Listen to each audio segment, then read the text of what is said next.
Pues esta reunión está siendo grabada. Una vez más, les doy la bienvenida a su grupo, Tertulia Urbana. Vamos a utilizar el siguiente formato. Norman de Castro, que anda por ahí. ¿Dónde está Norman? Di algo, Norman, para poderte ver. Norman de Castro Hola. Va a hacer la introducción de nuestro autor. Yo voy a introducir muy brevemente la obra e inmediatamente, porque sé que lo habrán,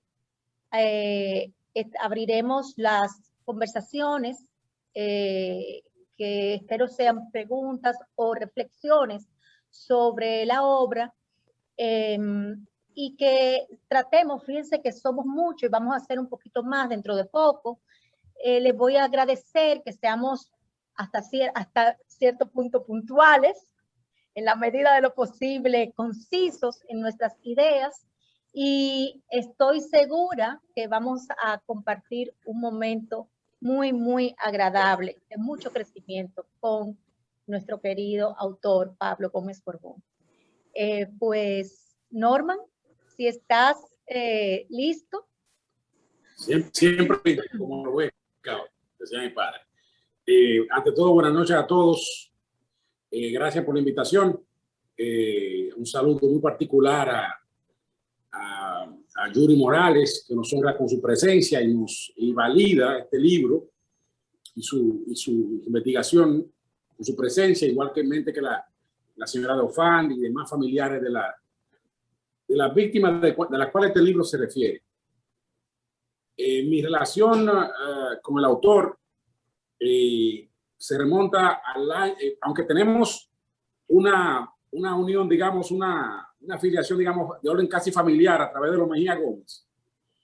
Y más directamente se remonta a un lejano año de 1983, en que llegué a Santiago a estudiar, y de allí traje a la señora Judy. Gracias. Y un título de abogado. Oigan el orden, oigan el orden, no me equivoco. En estricto protocolo. Y resulta que Pablo es de los Jardines de Santiago, Jardín Metropolitano, a mucha honra, y teníamos amigos comunes, los Minguebritos y toda esa gente. Entonces, desde esa época conozco a Pablo, y el destino nos volvió a reunir unos 15 años después. Pasé 5 años en Santiago y 10 años y algo después, ya en el año 2000, el destino nos volvió a reunir en la capital parisina, donde ambos laboramos en la Embajada Dominicana en Francia, donde el autor Pablo Gómez Borbón fue el ministro consejero y durante unos meses encargado de negocios ad interim. Cuando usted ve, dice AI, ad interim, de la Embajada Dominicana en Francia. Pablo, de formación ingeniero industrial, definitivamente su estadía en Europa creo que le ayudó a encontrar su norte, que es la literatura, la cultura en general y la literatura en particular. Pablo, desde pequeño, me encuentro en la anécdota de una persona con una inteligencia excepcional, una memoria prodigiosa, le gustaba mucho enumerar y captar datos en la cabeza y en fin. Yo creo que cuando llegó a Europa se dio cuenta de que el destino lo había llevado allí para una razón particular. Pasó de la Embajada Dominicana en París a la Embajada Dominicana en Bruselas, donde terminó su fulgurante y breve carrera diplomática. Pero nos permitió por lo menos a un buen grupo de dominicanos conocerle ya en sus pininos literarios, con la serie muy seguida que le generó muchos seguidores amigos, Memoria de un Cancelado, que creo que la pueden, que fue por Acento en esa época, ¿verdad, Pablo? Y que creo que también le generó un par de enemigos, porque Pablo siempre ha sido así, que lo que escribe lo que pasó. Es de una honestidad, de una enorme honestidad, y eso ustedes saben que en nuestra cultura a veces crea sus roces. Pues Pablo siguió ya cuando terminó su carrera diplomática en Bélgica, se decidió quedarse en Bélgica. Y entonces comenzó a trabajar en varias empresas en Bélgica, pero siempre con el tema, porque siempre nos mantenido en contacto muy estrecho con el tema de escribir, de investigar, de interesarse. Hizo unos primeros, tuvo una primera obra que fue una biografía sobre un personaje que sale tangencialmente en la novela, Eleazar Montaz, que para mí fue un verdadero entrenamiento de Pablo en el arte de investigar, escuchar las historias de la gente y novelarlas. Pablo, tú me vas a matar, pero lo tenía apuntado el nombre, pero se me pasó. Eleazar Montaz. Sí, el libro. Lo tenía Combatiendo Fantasmas. Combatiendo Fantasmas, un título muy poético. Entonces, desde hace unos años para acá, Pablo se embarcó, puesto que el ambiente lo mandaba. Es decir, un dominicano en Bruselas, el hecho dominicano más significativo que ha ocurrido en Bruselas, en Bélgica, que se conoce, ¿verdad? Que fue la desaparición de Maximiliano Gómez Moreno y de la señora Magali Pinedo. Pero ¿qué pasa? Miriam Pinedo.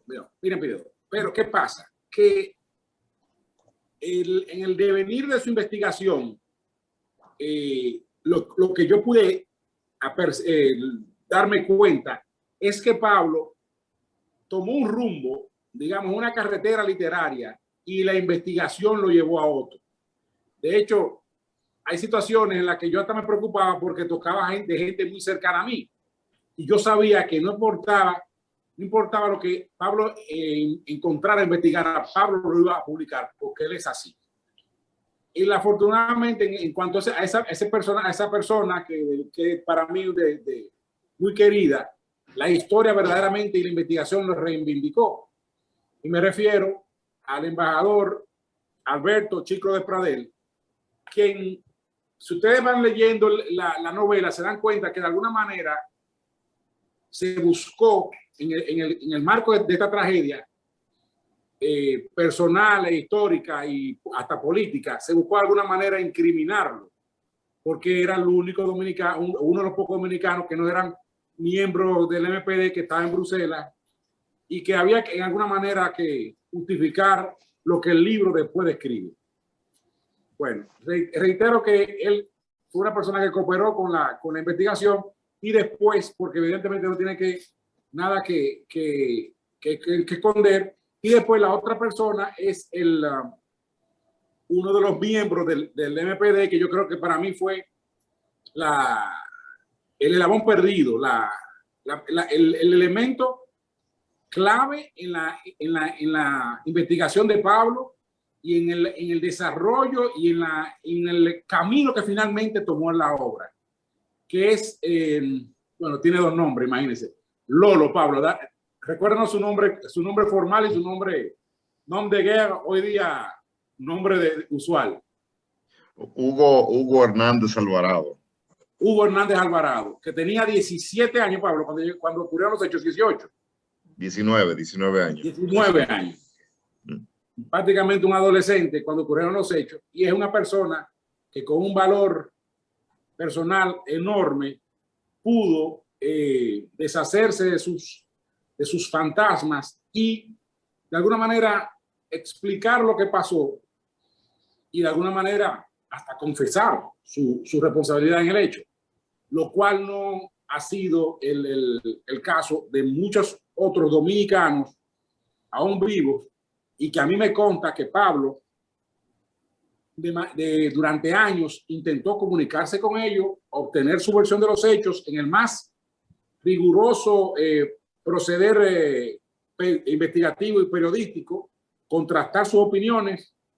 Algunos le mandaron a decir literalmente: escribe lo que tú quieras, que yo no voy a hablar, desde la lejana Suecia, y que muchos de ellos todavía tienen la oportunidad, digo yo, de completar ese libro, porque esa es una gran obra, pero que es una obra, como todo hecho humano, incompleta, falible y perfectible.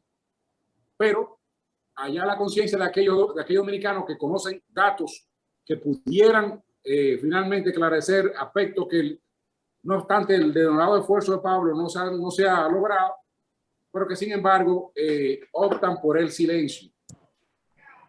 Aquellos que nos quejábamos o que considerábamos que el extinto Balaguer con su página, el presidente Balaguer con su página en blanco había cometido un desacierto histórico, aquí hay en este libro muchas páginas en blanco de muchos dominicanos que pudieran llenarla.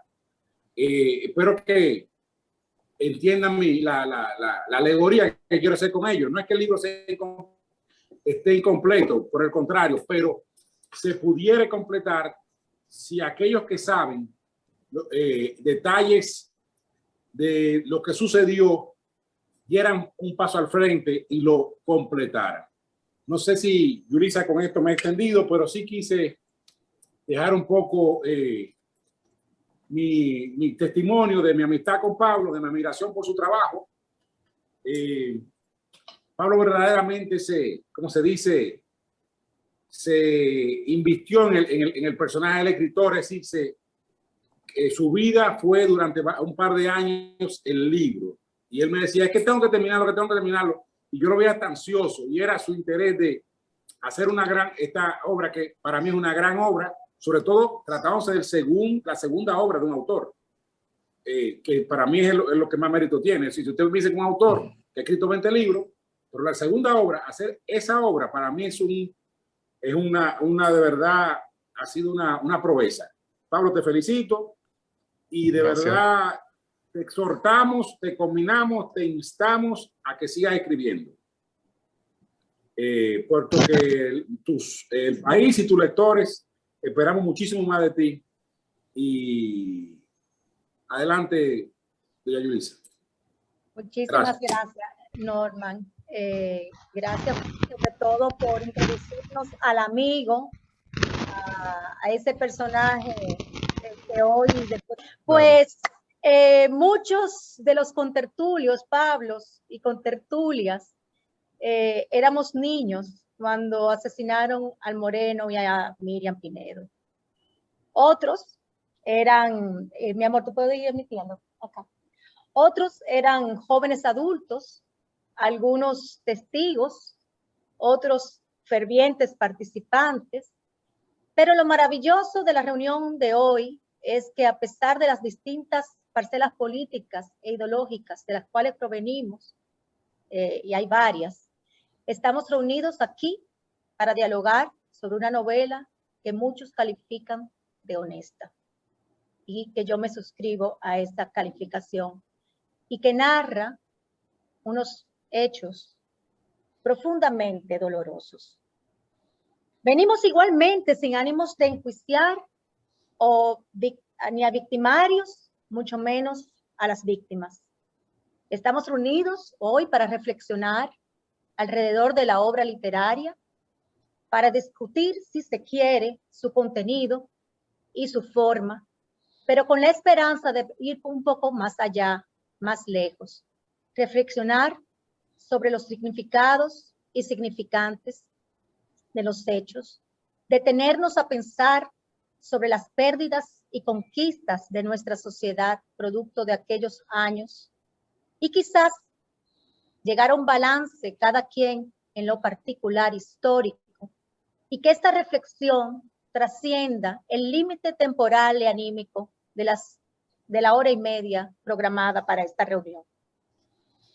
Somos una generación de dominicanos aquí reunidos cuya memoria está agujereada de puntos suspensivos y saltos de páginas en blanco.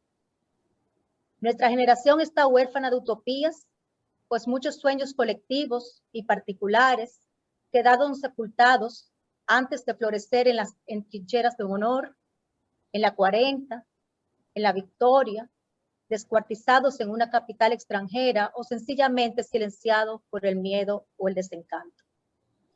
Cuando Maximiliano Gómez y Miriam y todos esos jóvenes revolucionarios fueron ultimados, se cerró un telón de oscuro silencio que ha dificultado la tarea del balance, la autocrítica y la reflexión, no solo de la izquierda, sino también de las parcelas más conservadoras de la sociedad.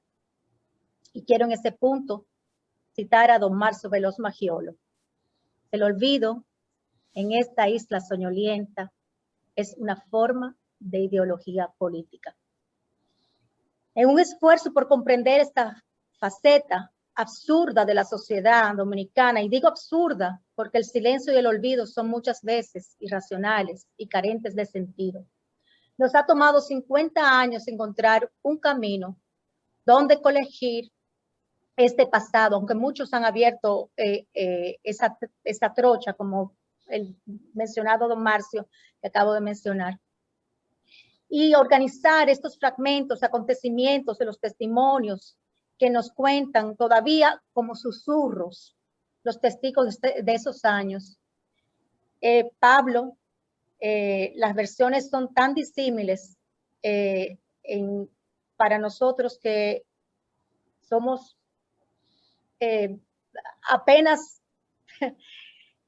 dominicanos que no vivimos esa época, pero que sí nos afecta, y podemos encontrar testimonios que entronizan a Balaguer y esos años, así como lo demonizan, sin llegar realmente al espíritu de un diálogo y de un consenso y de una puesta sobre la mesa, que me parece que es el esfuerzo que estamos queriendo hacer hoy en día gracias a tu obra. Pues la memoria de estos años es una memoria fragmentada, salpicada de hechos de terror, de cambios económicos y sociales locales y globales durante la época más intensa de la Guerra Fría. Morir en Bruselas refleja esta atmósfera y arroja, si no conclusiones contundentes sobre los asesinatos del Moreno y Miriam, al menos destila para nuestra reflexión las distintas hipótesis que hasta el día de hoy continúan vigentes y sin llegar a unas conclusiones contundentes.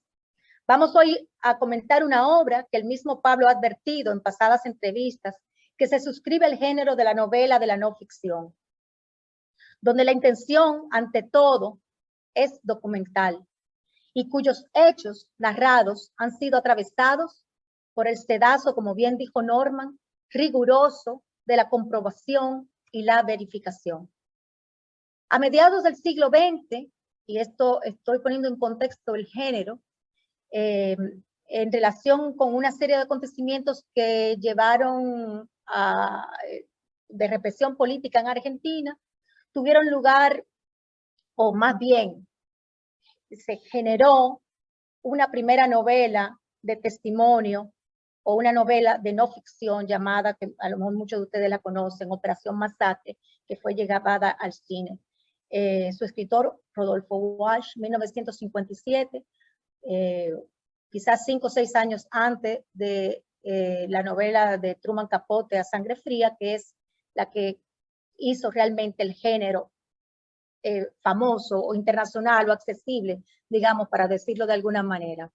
Pero ese género ha dado realmente caldo de cultivo para contar otras historias, y hay que hablar, por ejemplo, de Elena Poniatowska o de Sabrina Alexeyevich con sus voces de Chernobyl, donde recoge esos testimonios igualmente y los transforma en una narrativa para mostrarnos, ¿no?, de una manera no novelada, sino con un formato de novela, lo que ocurrieron en esos años, en esos acontecimientos. Volpi, también el mexicano que recientemente estuvo aquí y que Pablo cita en uno de sus epígrafes, también tiene novela criminal que narra unos acontecimientos históricos también llenos de mucho silencio, de muchas contradicciones, típico en esta tipo de novelas en donde el autor se vale del recurso de convertirla en una novela para poder ensamblar una historia que todo el mundo, que los testigos, los testimonios cuentan a retazos, ¿no? Pues la novela de no ficción parte de hechos reales, pero su presentación no entra dentro del campo del periodismo, no entra dentro del campo del ensayo, ni tampoco es ficción.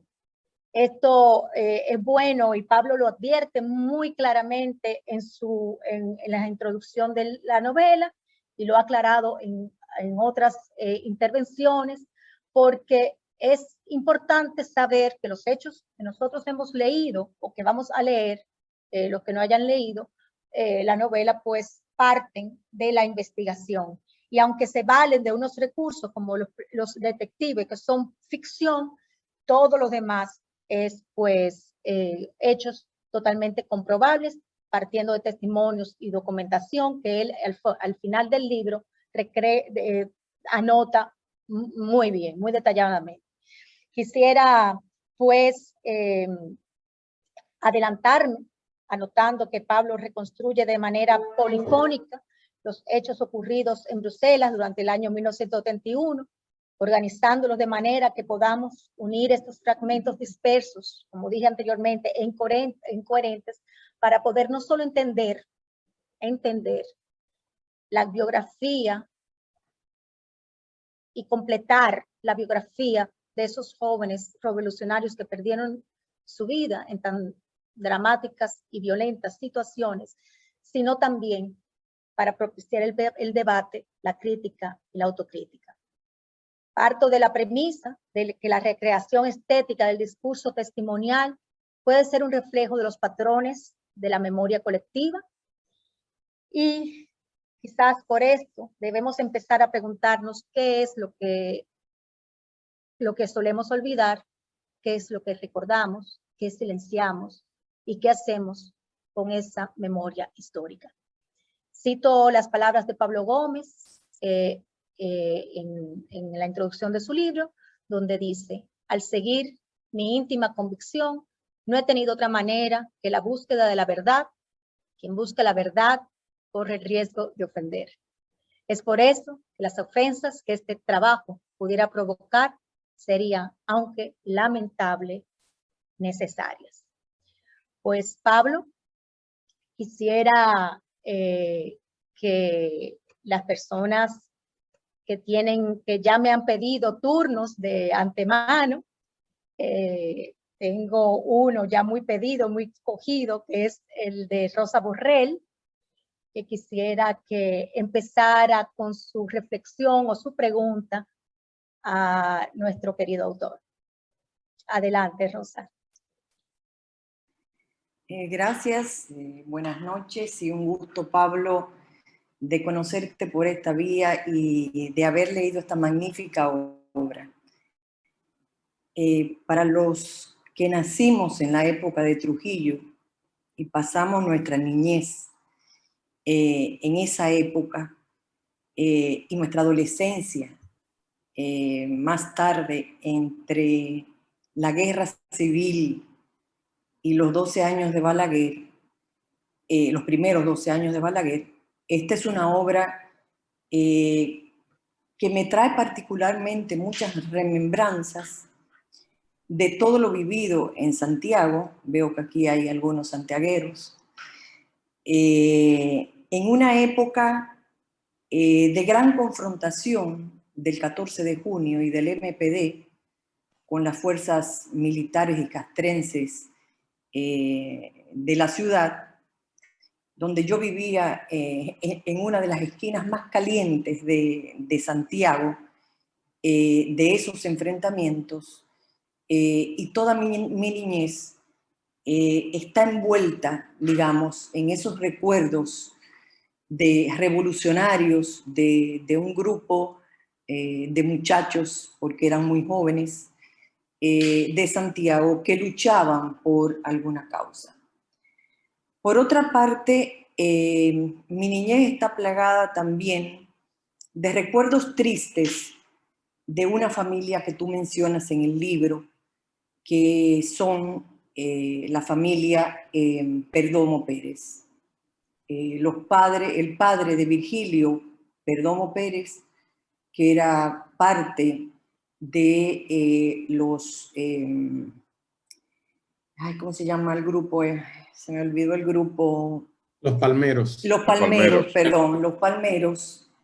El padre, que era Eugenio Perdomo Ramírez, murió en la cárcel de la 40, en la época de Trujillo, y toda esa vivencia yo la viví porque ellos eran mis tíos, y viví después la salida abrupta de esa familia de Santiago, que fue perseguida más tarde por Balaguer, y los perdí hasta muy tarde en mi vida, o hasta más tarde en mi vida.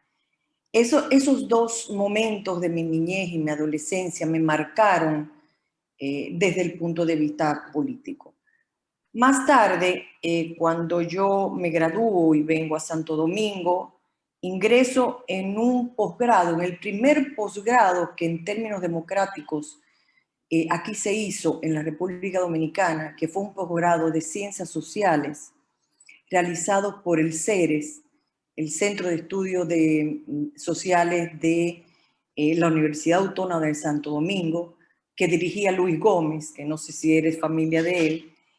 Y ese fue un posgrado que abrió mucha discusión en el país acerca de los acontecimientos políticos que habían sucedido en la era de Trujillo y sobre todo en la época de los 12 años de Balaguer. Entre esas muchas discusiones que yo participé, como escucha obviamente, porque yo no había participado de todo el accionar político anterior, pues uno de los temas que se tocó siempre fue la tragedia de la muerte del Moreno. Y creo haber escuchado en muchas ocasiones que se trató de un complot tripartito entre Balaguer, la CIA y miembros infiltrados en el MPD. Nunca escuché que los del MPD estuvieran envueltos en sí mismos en ese complot, sino los infiltrados de la CIA dentro de ese complot. Bueno, hay muchas anécdotas que podría yo decir sobre esas discusiones, pero bastante inexactas, por la cual no la voy a hacer. Pero fundamentalmente a mí este libro, además, me ha dado muchísima información, muchísimos datos y me ha colocado a reconstruirme a mí misma algunas posibles hipótesis de todo esto, ¿no? Que tú lo tienes bastante claro en el libro. Me ha dejado también muy claro cosas que yo no sabía, como el pensamiento político del Moreno. En primer lugar, era un muchacho muy joven, pero ahí se ve claramente que era un líder con un carisma extraordinario.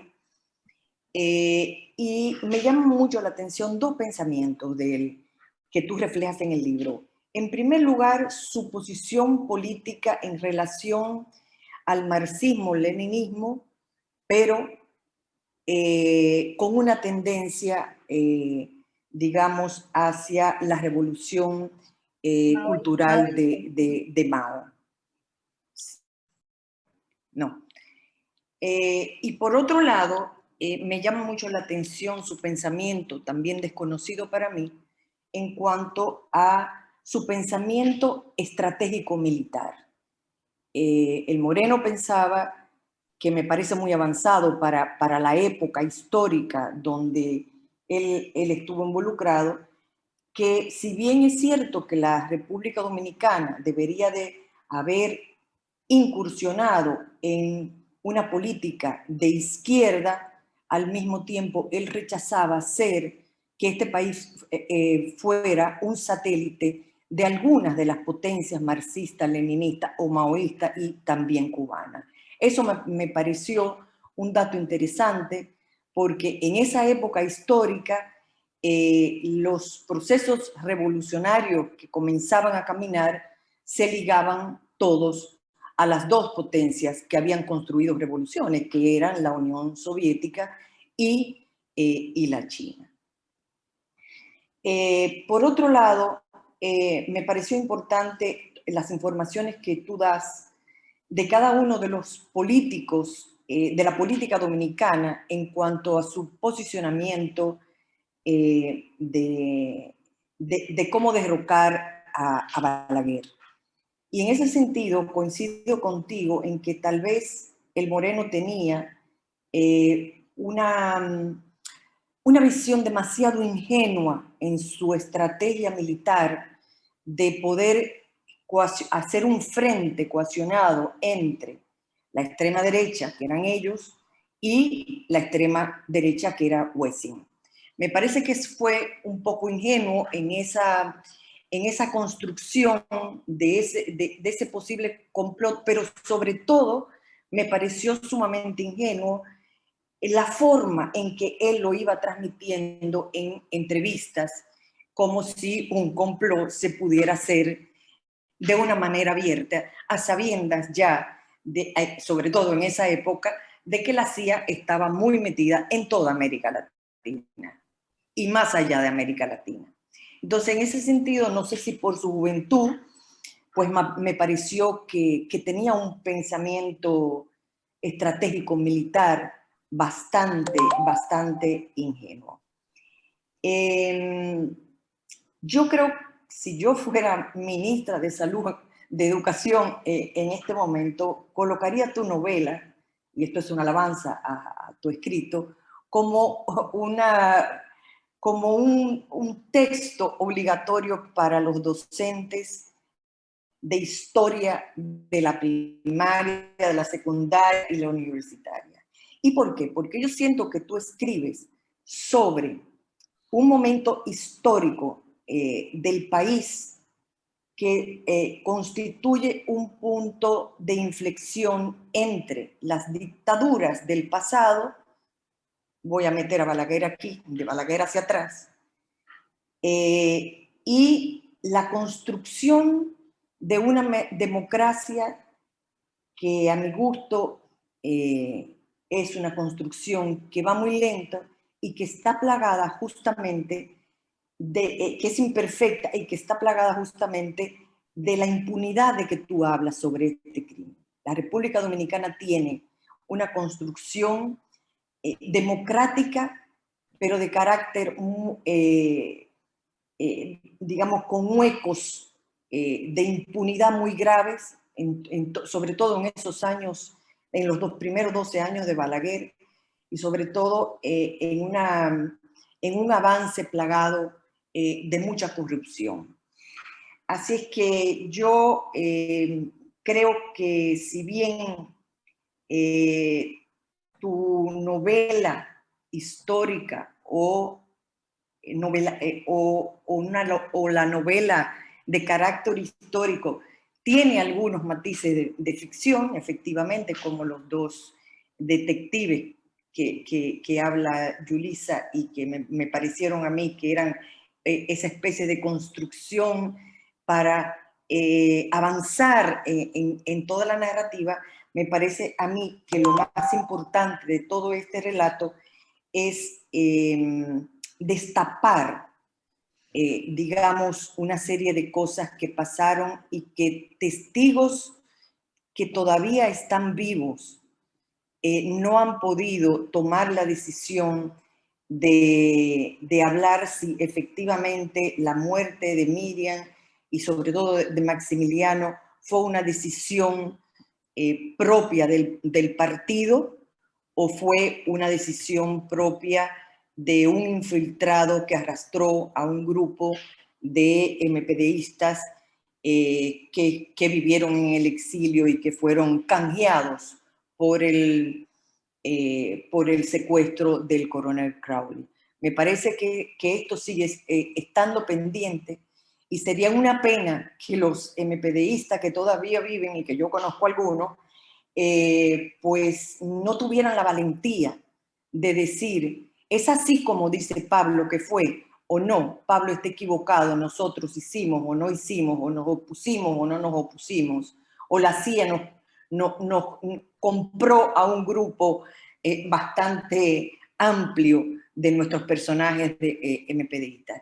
Te felicito por la valentía y me parece que tu libro va a dar mucha agua que tomar y yo tengo esperanza de que, bueno, de que mucha gente pueda hablar y esclarecer estas dos muertes que a mí me parecieron siempre bastante horrorosas.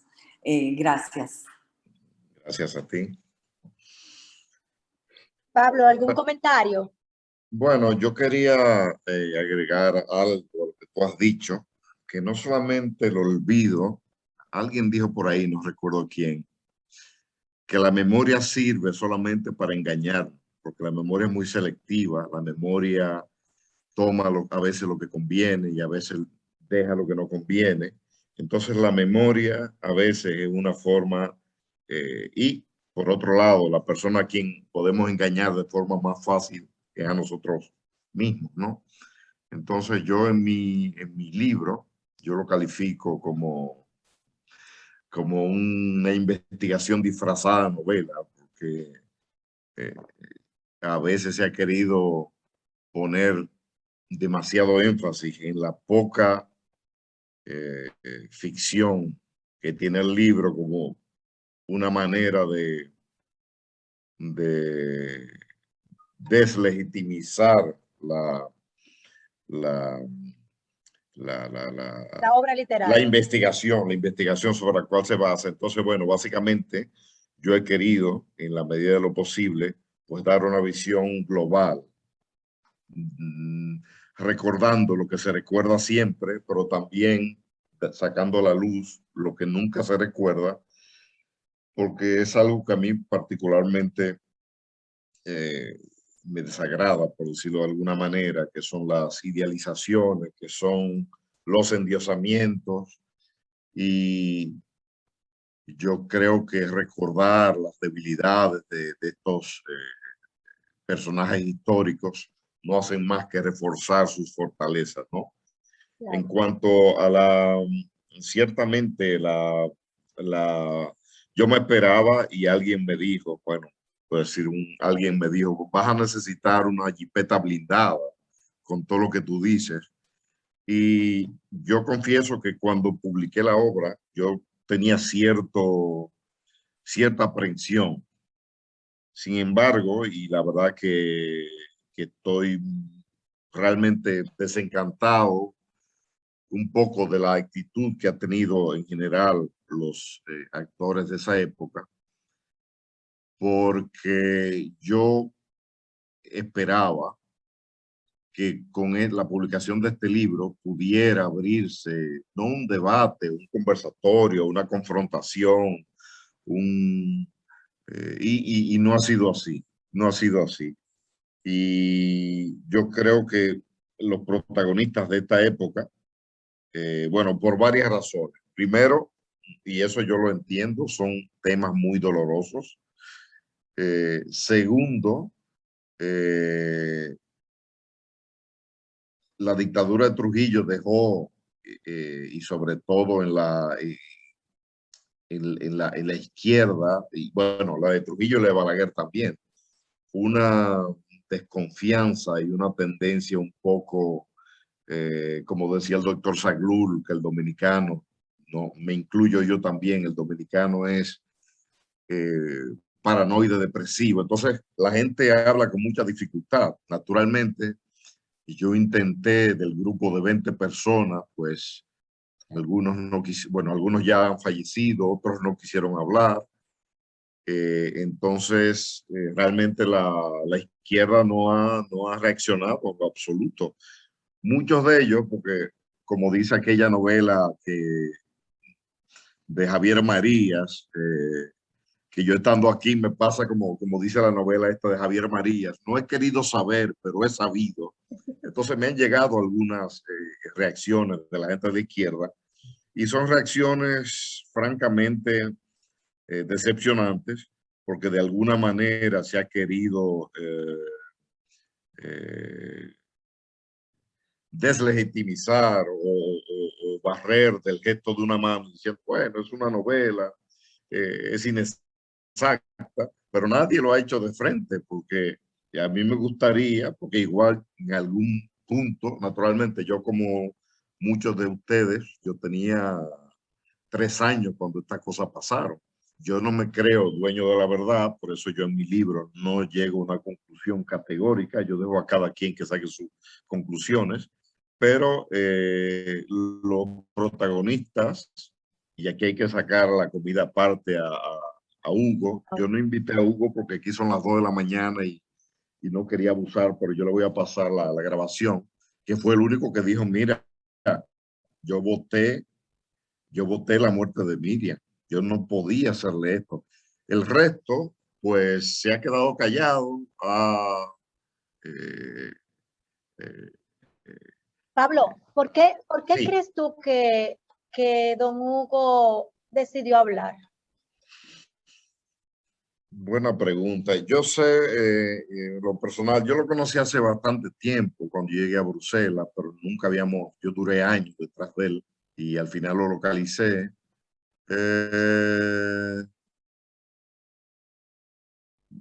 Yo la verdad que no lo sé, yo creo, y yo sé que a él le ha afectado mucho, y en una entrevista que le dio al Listín, se nota que él se conmueve y esto lo ha afectado. Yo imagino que es un poco eh, como una forma de catarsis. De hecho, él me dijo un día, y eso me sorprendió mucho, mira, si a nosotros nos juzgaran a todos para que respondiéramos por esto que hicimos, yo estaría de acuerdo. Y es algo terrible. Yo creo que él necesita, él tiene un gran recuerdo, Yuri, de ti, de tu madre que se maravillaba ante la nieve de Bruselas. No lo sé, me parece un tipo fundamentalmente bueno,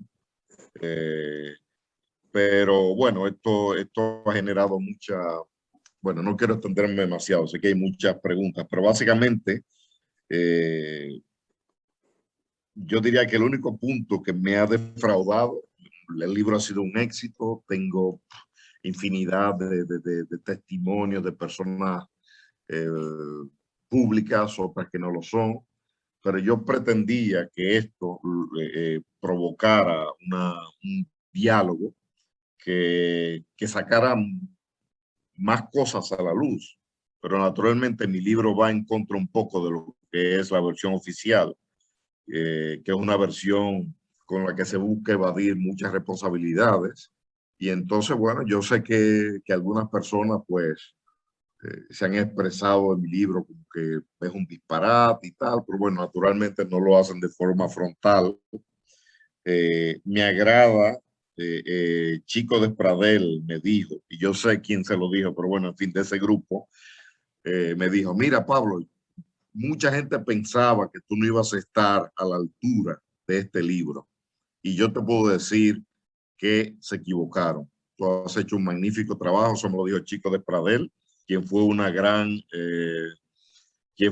ayuda y quien tuvo porque a él se le quiso involucrar definitivamente, y yo hice una labor periodística que toqué ciertos puntos que en un principio le molestaron, pero bueno, yo creo que el libro, como dice Norma, cumplió un cometido que fue clarificar, pero es evidente que a Chico, de quien Manolo Plata, por razones de odio de clase, quería involucrar. Las dos maletas aparecen a escasos metros. Una aparece a 5 minutos a pie, la otra quizás a 10 o 15. Y luego está el episodio del maletín. En fin, no voy a entrar en muchos detalles, pero... La verdad es que esa parte del libro está muy bien recreada. Antes de darle la palabra a Norma, que tiene una pregunta, yo quiero, para ir en un orden, a ver, con cierto, ponerle un poquito de orden al conversatorio, comenzar por la génesis de la novela. Evidentemente, Pablo, está en la escritura, porque el libro también se cuenta, la novela se cuenta ella misma, ¿no? Y uno puede recrear a través del narrador, ¿no? El nivel de ansiedad y de obsesión que tenía el escritor. Eso se transparenta. Entonces, a ver, ¿cómo a Pablo Gómez Borbón le nace la inquietud de escribir sobre este tema? Y hay dos preguntas en una, ¿no? Esa es una. Y luego, ¿por qué una novela de no ficción o una novela de testimonio en lugar de un ensayo o un artículo periodístico de investigación? O sea, trata de recrearnos qué fue lo que pasó en esa génesis, ¿no? Bueno, yo leí el libro, yo me enteré de esta historia leyendo el libro de Aguas Vivas, que me prestó Norma, me lo prestó el entonces cónsul general en París, Negro Garrido, si mal no recuerdo, y me llamó mucho la atención el tema de Miriam Pinedo. Fue la violencia, el salvajismo de este crimen me llamó mucho la atención, ¿no? ¿Ya tú vivías en Bruselas? Luego yo hice... ¿Tú vivías en Bruselas ¿Cómo? ya? ¿Ya vivías en Bruselas? No, bueno, no, yo vivía en París y poco tiempo después vine a Bruselas. Luego yo hice el libro anterior, que son las memorias de este señor, Eleazar Montaz, quien es una persona interesantísima porque estuvo en el combate del Palacio Nacional, estuvo en Ciudad Nueva, estuvo en el Hotel Matún, era un militante, era un militar constitucionalista, y entonces escapando la persecución que se inició a finales del gobierno de García Godoy y que Balaguer continuó inmediatamente, porque a Pichirilo lo matan apenas un mes después que Balaguer asumió el poder. Entonces, a este señor que estuvo en Bruselas se le quiso involucrar en el grupo que asesinó, a él se le acusaba porque su esposa tenía una farmacia que él proporciona el veneno. Entonces, investigando para ese libro, pues yo me metí en la Biblioteca Real de Bruselas y encontré todos los periódicos, pero realmente el punto que me motivó a mí fue este crimen horrendo de Miriam y naturalmente la muerte de Maximiliano Gómez, pero sobre todo Miriam, porque me pareció una cosa que estremeció la sociedad de Bruselas. Pierre Mertens, que es uno de los grandes escritores belgas, toma un poco el tema de Miriam como un leitmotiv. La gente no se atrevía a salir a la calle en un país tan civilizado como Bélgica. Entonces, básicamente, esta es, digamos, la génesis. ¿Por qué una novela o una novela sin ficción? Porque me parecía, y esto yo lo digo en la introducción, me parecía contraproducente o hacer una investigación y terminar con suposiciones. La suposición de que a Maximiliano Gómez lo envenenaron es un poquito, a mi juicio, más probable que el accidente, que es muy...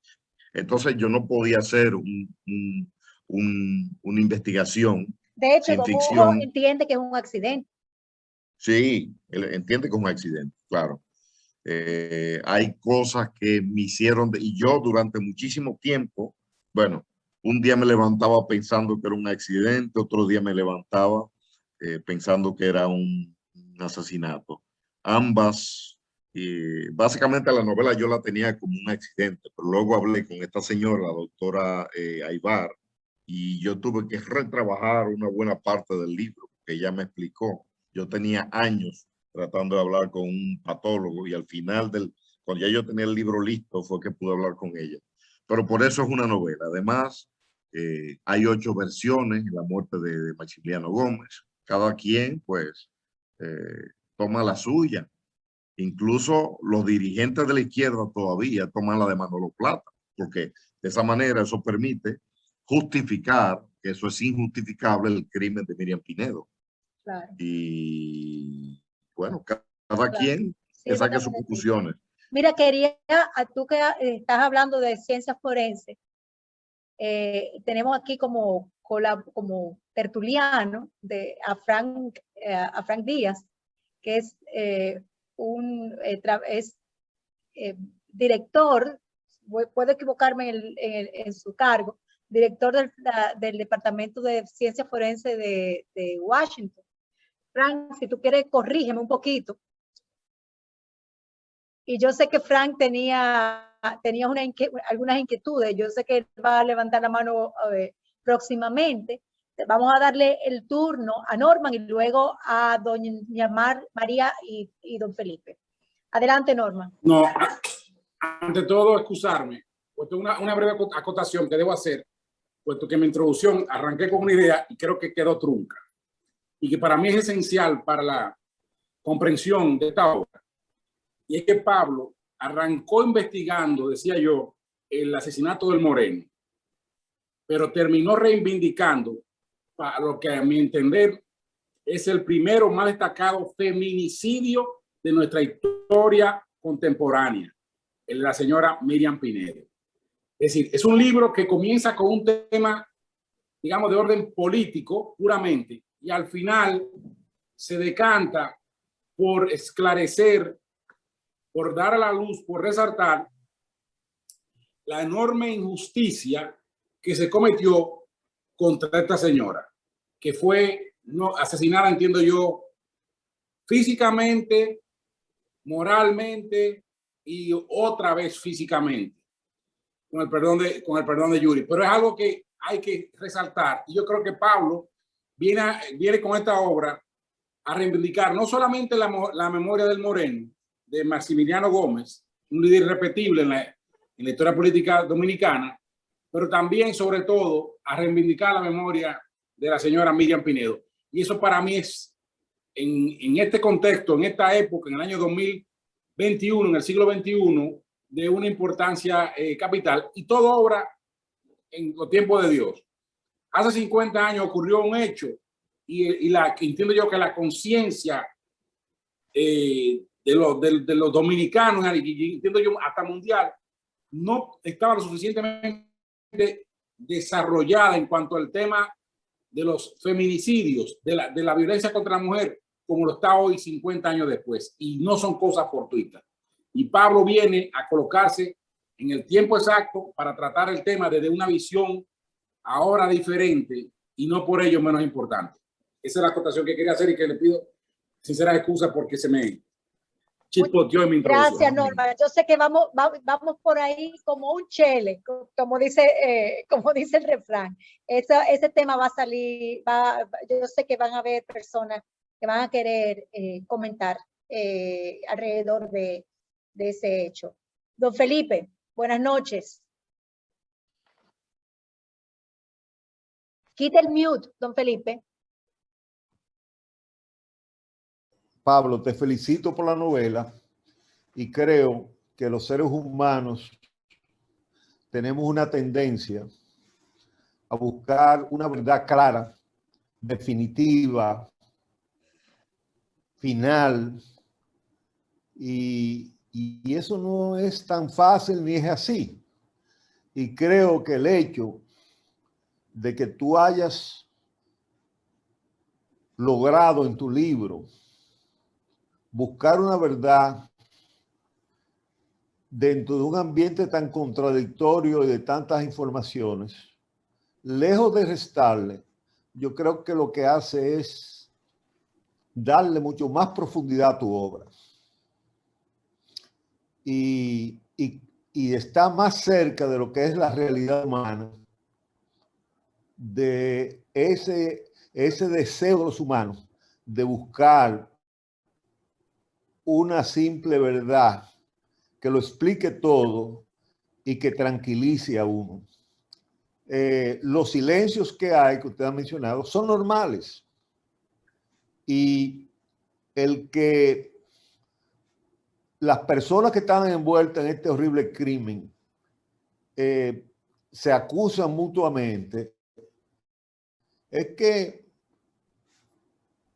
en ese tipo de lucha hay pocos santos.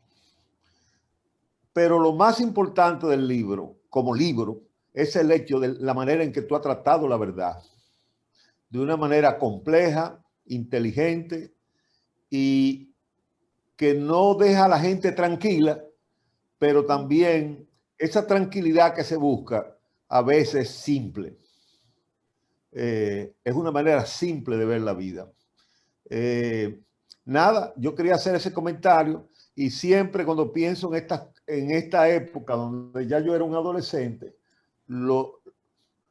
la más profunda tristeza, y lo he escrito en el periódico varias veces, que me da, es que tanta juventud perdió su vida en este esfuerzo y ni un lado ni el otro eran santos, porque al final de todo lo que había era una lucha por el poder. Y muchos de estos pobres, bueno, pobres no, estos jóvenes dominicanos idealistas fueron peones en una guerra. Pero lo fundamental de tu obra es la manera extraordinaria en que tú tratas la complejidad de lo que en la vida es la verdad. Muchas gracias, don Felipe. Gracias. Don Pablo, ¿algún tipo de comentario al respecto? Bueno, ciertamente, precisamente idealizar o simplificar el ser humano va precisamente en contra de lo que es la naturaleza humana. Decía Cela, Camilo José Cela, que el hombre no es plano, que el hombre es poliédrico y que dependiendo de dónde, en qué arista, en qué vértice, en qué cara le dé la luz, pues es completamente distinto. En ese grupo hubo gente idealista, hubo gente buena, hubo gente que no lo fue. En ese grupo estuvo Rafael Villa Cartagena, que secuestró hace 10, 15 años, secuestró a un empresario utilizando quizá esa formación que recibió de guerrillo, de comando en Cuba, y secuestró a un empresario santiaguero y cobró, se dice, $1 millón de rescate y se fue a la selva colombiana. Y bueno, había de todo. De hecho, hay un punto esencial que es hasta chocante, ¿no? Es cuando, y yo lo creo, cuando Maximiliano Gómez dice, según Eleazar Montaz, cuando le dice, mira, Moreno, me quieren reclutar para tu grupo. Y el Moreno, que entiendo que era una persona muy, muy irónica o sarcástica, le dijo, Eleazar, ni se te ocurra, yo estoy rodeado de un grupo de lúmpenes. Y yo me hago la pregunta si el Moreno tenía hasta cierto punto, yo lo creo, yo pregunté a Hugo, ¿tú crees que esto es verosímil? Me dijo que sí. Y yo creo que en el fondo el Moreno, que era un tipo bueno, tenía que estar forzosamente desilusionado con personas como Manolo Plata, a quien se le dio principalía porque en su momento era necesario para esa táctica, que era la táctica del enfrentamiento con la policía, la táctica de los grupos revolucionarios armados, la táctica de los asaltos para conseguir fondos. Entonces yo creo que sí, yo creo que es muy posible que el Moreno tuviera un cierto desencanto, lo que lo llevó a refugiarse en el campo donde él se sentía a gusto, que era en el campo ideológico, teórico. Yo tengo pendiente traducir del italiano la entrevista que le dio a una publicación de izquierda llamada Quaderni Piacentini. Le he dicho a mi amigo Fausto Rosario, porque yo no quiero quedarme con la información que yo he obtenido, yo quiero compartirla, porque es algo que, de hecho, yo he enviado ya varios materiales al archivo histórico, porque esto es algo que no me pertenece a mí, lo que yo encontré, qué sé yo, en todos estos sitios, yo lo quiero compartir, y esto en su momento yo lo publicaré. Pero el Moreno se refugió, a mi entender, en esa área donde él se sentía más cómodo, y él seguramente estaba desencantado con ciertos personajes, como el mismo Manolo Plata, ¿no? Bueno, Gracias, Pablo. me paro aquí. Pues estamos, Pilar no puede encontrar la manita para levantar la mano, vamos a darle el turno y luego el doctor Díaz va a agotar el dedo. Hola, Pilar. Hola, buenas noches. Lamento, yo estaba con el video encendido y de repente no sé qué le pasa a la computadora y no puedo. Pero te oyes perfecto, ¿eh? Ok, perfecto, nada. Bueno, para mí es un honor y un privilegio participar de esta tertulia, teniendo la suerte de poder contar con la presencia de Pablo, su autor. Gracias. Yo me permito felicitarlo por este trabajo de investigación serio, riguroso, veraz. Mis reflexiones mi intervención va más para expresar mis ideas y emociones que sentí al leer el libro. Para mí, que usted dedicara a Miriam Pinedo el libro, le pone nombre de mujer a la revolución. Obliga a seguirla en el trayecto de la historia compartida. Pienso que la sólida base documental del libro permite avanzar en su lectura porque no requiere de convalidaciones de la información servida, sobre todo para personas como yo que vivimos esa época. Las experiencias y los sucesos narrados son para mí como una especie de zoom fotográfico que permite a cada lector acercarse a experiencias paralelas. Permite integrar a la trama del libro el antes y el después de los sueños libertarios del Moreno. En mi caso, el libro revivió en mi memoria los hechos escenificados en la calle Espaillat, en la calle El Conde, en el Matún, en la Revolución. Despertó fuertes sentimientos de indignación por las persecuciones, las muertes, la violación de los derechos, el aplastamiento de la rebeldía de los jóvenes que estaban comprometidos con la libertad negada por las fuerzas represivas, que fueron bien represivas. Quizás sin proponérselo, la obra nos transporta a los linderos de Ciudad Nueva, donde yo vivía, donde años después la Revolución de Abril parió sus propios héroes. Yo conocí a Min, a Mirna, su esposa, a Otto Morales, a Homero Hernández y a otros muchos que junto a ellos trillaron esas calles, que eran las calles calientes de ese momento, sin miedo, defendiendo el honor de una patria reprimida y mancillada por múltiples tiranos. Yo me voy a permitir la osadía de decirle que el libro para mí termina con una especie de epitafio triste. Morir en Bruselas no sirve de nada. Yo, en un arranque de frescura, lo completaría como sigue. Morir en Bruselas no sirve para nada, excepto cuando se trata de dos héroes que murieron en Bruselas, porque ellos tienen sus propias reencarnaciones. Muchas gracias. Gracias a usted. Gracias, Pilar. Gracias, Pilar. Pablo, ¿tienes algún comentario? Brevemente quiero decir, cuando uno escribe, yo tengo ciertas inclinaciones líricas, como me dijo Judy hace un rato, y cuando uno escribe, saltan cosas que uno no tiene pensado, ¿no? Entonces esta frase se me ocurrió, siempre me ha gustado mucho lo que es la simetría, ¿no? Empezar un libro con una frase y terminarlo como aquel libro de Isabel Allende, La Casa de los Espíritus. Pero yo lo que quiero transmitir con esa frase no es que sea inútil. ¿Cómo explicarlo? Es que cuando yo percibo o comparo el idealismo de estos jóvenes que dieron su vida por estas ideas, esta gente que conoció la dictadura en su versión balaguerista o trujillista, y luego yo comparo el estado actual de nuestra sociedad, donde no hay idealismo, donde no hay... entonces yo digo, bueno, esta gente, el mismo Hugo me dijo un día, ese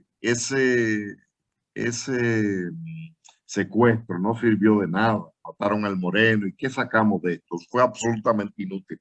Pero yo voy más en el sentido de un pesimismo que yo quiero transmitir. Como yo le digo a la gente, en Bruselas no llueve todos los días, como yo pongo en cada capítulo, la lluvia está presente. Bueno, ahora está lloviendo, ¿no? pero no es así. Pero esta era un poco, y alguien me hizo y es cierto, una novela negra, es una novela donde Bruselas o el clima de Bruselas y las diversas variantes, el leitmotiv que yo voy variando, con eso yo quiero llevar al espíritu del lector. Precisamente ese pesimismo en el sentido de que esta juventud dio su vida y cuando uno pondera cuál es la situación actual nuestra, donde hay un materialismo, una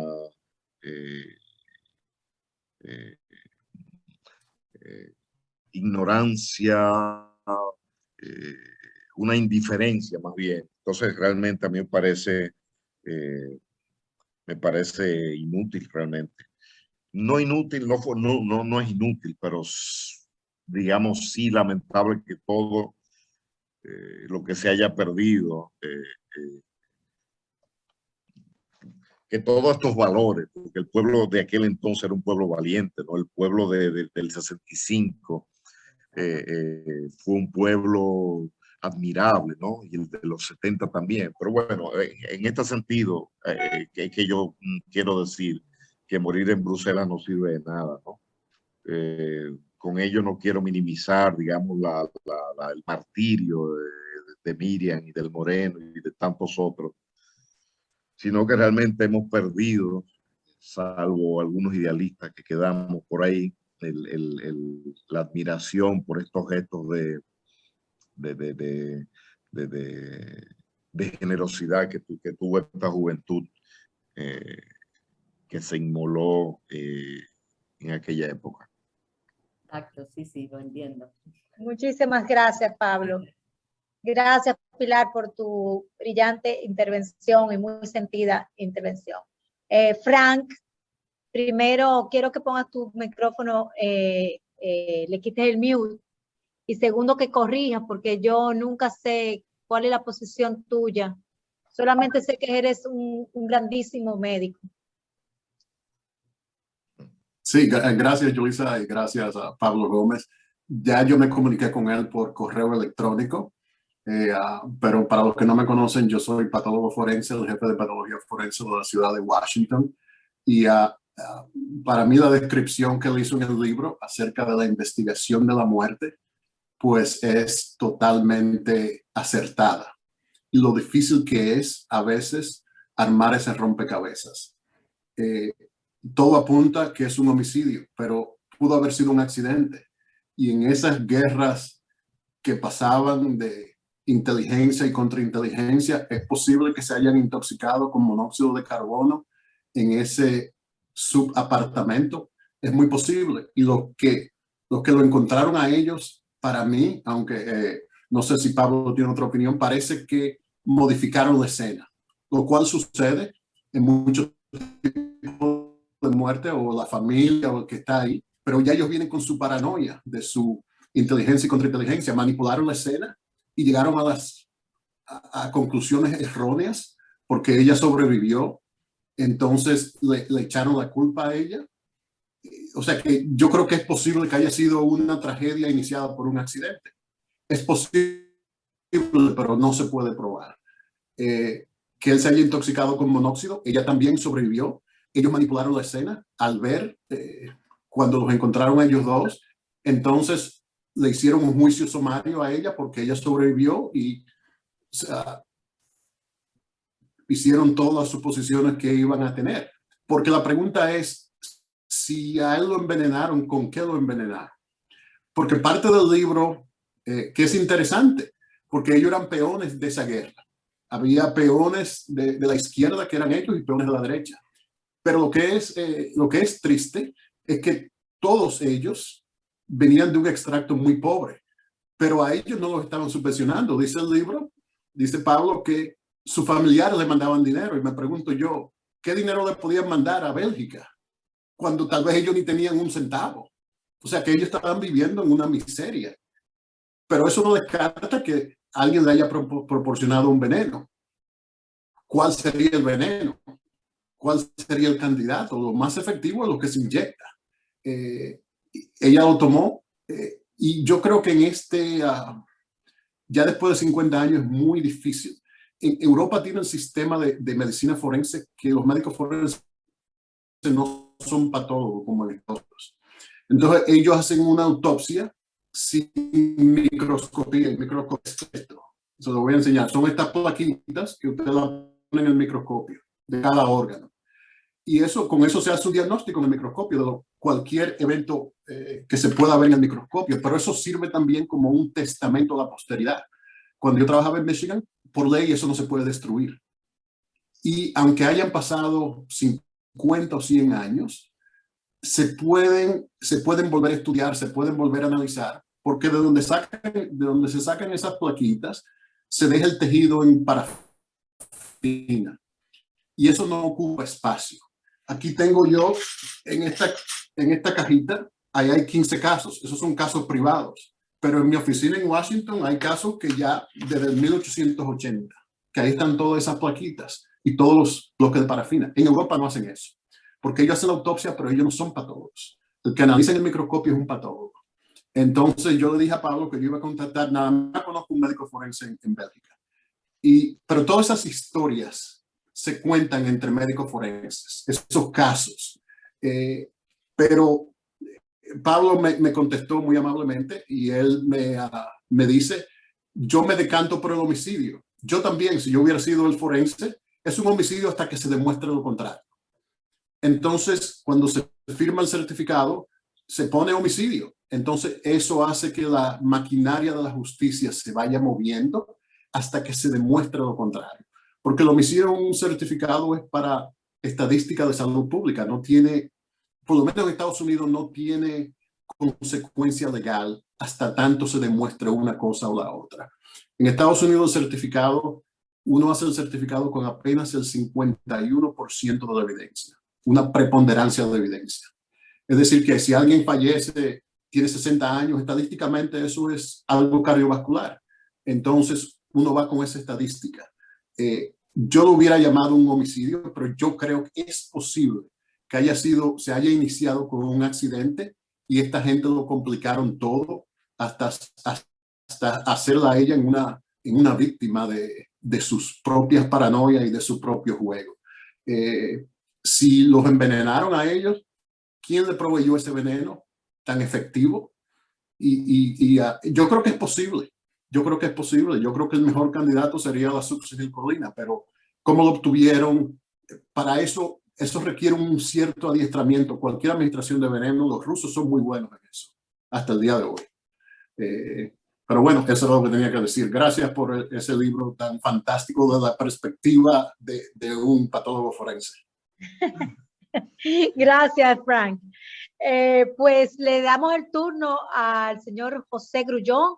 Es un invitado de don Pablo. Si puede, por favor, introducirse brevemente para conocerlo y saber, saber un poco de usted.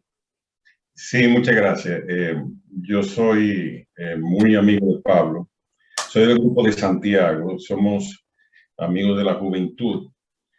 Y nuestra relación está basada fundamentalmente en la bohemia. Pero yo quiero ser amiga de Pablo así. Porque nuestra amistad vino a través de mis hermanos y de mis padres, que son artistas. Mi padre era el pintor folclorista Mario Grullón, que ya murió hace un tiempo. Entonces teníamos actividades en nuestra casa y pues ahí se hablaba de todo. Se hablaba de arte y un poco más. Entonces, bueno, el caso, yo quiero plantear algo un tanto distinto más que porque, al igual que Pablo, yo era muy joven cuando ocurrieron los hechos, yo tenía apenas unos 8 años más o menos. Pero quiero referirme a la parte más bien formal con relación al libro. Yo le decía a Pablo que leer a un amigo es muy difícil, porque es que la voz del amigo resuena en todo el libro. Entonces, Pablo hace gala de su dote de sibarita, lo hace sobre todo en la primera parte del libro, con los restaurantes, la comida, y yo sé que Pablo sabe mucho de eso y aprovecha esa circunstancia.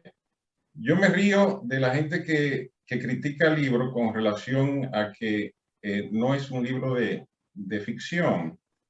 Y yo digo que todo lo contrario, porque leer ese libro, si no tuviera esos elementos de ficción, hubiera sido muy difícil leerlo. O sea, esa creación mágica que hizo Pablo de estos dos inspectores, muy bien logrado, porque pudieron encarnarse e individualizarse cada uno. De hecho, a Gosen o a Gosen, yo veo a Pablo. O sea, en la manera en que lo describió, con la barba y todo ese tipo de cosas, yo veía a Pablo todo el tiempo, así me lo imaginé.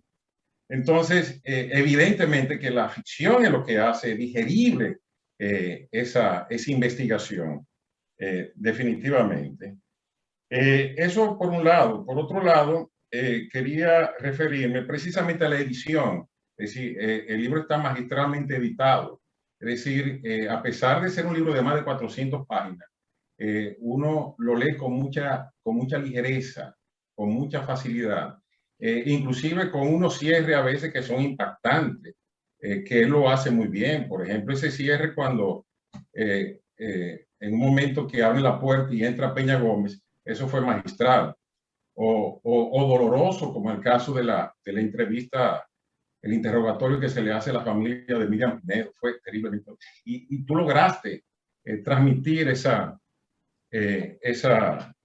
circunstancia. El final, como tú dices, y como decía la señora Pilar, amargo, ni siquiera agridulce, realmente uno se queda con un sabor amargo.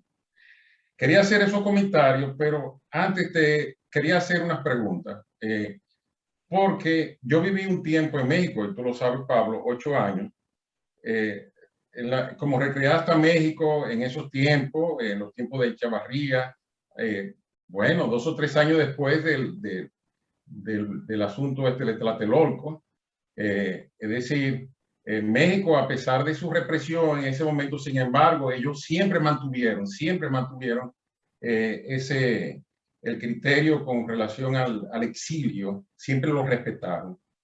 Y todas esas escenas a que te refieres en los restaurantes donde iba el moreno, con quien hablaba y el comportamiento, estuvo bien logrado. De hecho, me creó en ese momento, o más bien me recreó la época en que estuve en México. Yo llegué en el 85 y yo me encontré, a mí me sorprendió, con muchos exiliados que quedaron de los 12 años, que no regresaron. Es decir, por asuntos económicos, por lo que sea, o porque se desconectaron. En México había muchos exiliados en el 85 y que se quedaron viviendo allá. Y no sé por qué pensé tú mencionas ahí a Pablo, bueno, tiene un apellido parecido al tuyo, Pablo Gómez, creo, que fue de los que se quedó en México. Juan Pablo Gómez, sí.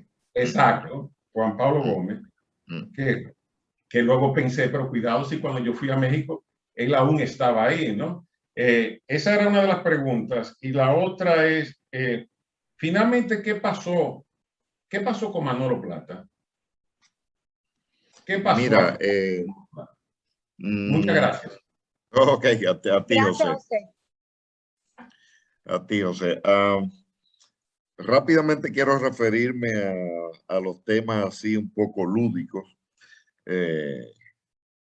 Carmen Inver-Brugal me decía que si yo me había inspirado en Hércules Poirot, que era belga. Y esto de la comida, que a mí yo soy un sibarita, ciertamente, este era un homenaje a Pepe Carvalho, el detective de Vázquez Montalbán, ¿no? Pero ciertamente yo incluí ese tipo de cosas un poco lúdicas porque realmente el tema, hay mucha información. De hecho, alguien me dijo, Pablo, pero tú has hecho unos interrogatorios kilométricos. Es que la información que yo obtuve es enorme. Aprovecho para decir que lo esencial del libro es real. Es absolutamente real y documental. Entonces yo tenía que jugar un poco y también quería que el lector se visualizara. Por ejemplo, para un belga quizás mi libro tiene muchos clichés, porque la Gran Place, porque la Mort Subite, donde iba a beber cerveza Jacques Brel, pero para alguien que no vive en Bruselas, esto es esencial para ambientarse, ¿no? Si yo editara esto para el mercado belga, pues yo quitaría estas cosas y pondría cosas menos, digamos, turísticas, aunque en aquella época pues no lo era, ¿no? Entonces, lo de México, ahí me ayudó mucho Ramón Colombo, que recibió a los presos, y yo coloqué como personaje en esta parte de México a un personaje real que se entrevistó con el Moreno, que era un gran reportero polaco, incluso de guerra, llamado Rujar Kapuscinski, que tiene unos libros magníficos. Yo se lo aconsejo. Hay un libro que se llama Este oficio no es para cínicos. El libro de donde saqué esta información se llama Cristo con un fusil al hombro, etcétera. Fue un tipo que recorrió medio mundo en conflictos y tal, y que se entrevistó con el Moreno y quedó muy impresionado por la firmeza de su convicción y por la claridad ideológica que él tenía. Él tiene una frase que a mí me gustó mucho, muy dura, pero muy quirúrgica, muy al grano, ¿no? Él decía, en Santo Domingo la muerte ya no es noticia, decía este señor. Entonces, esta información yo la saqué de estas dos fuentes. También yo encontré información en un periódico, no recuerdo ahora el nombre, en los archivos digitales de un periódico mexicano. Y curiosamente, el tipo que hizo muy buena liga con ellos, que llevó al Moreno a ver a su hermano que jugaba pelota en Monterrey, este señor llegó a ser, quizás sabe el nombre, no me lo va a hacer, el hombre que le hacía los trabajos sucios a Echavarría y a otros presidentes. Estuvo preso, fue un gran sicario, un gran asesino, ¿no? Pero en esa época era un tipo de rango, con un rango no muy alto. Y fue él que sirvió digamos, de escolta al grupo. Entonces, bueno, Juan Pablo Gómez, te sonará mejor el nombre de su hermana, Felipa Gómez, Claro.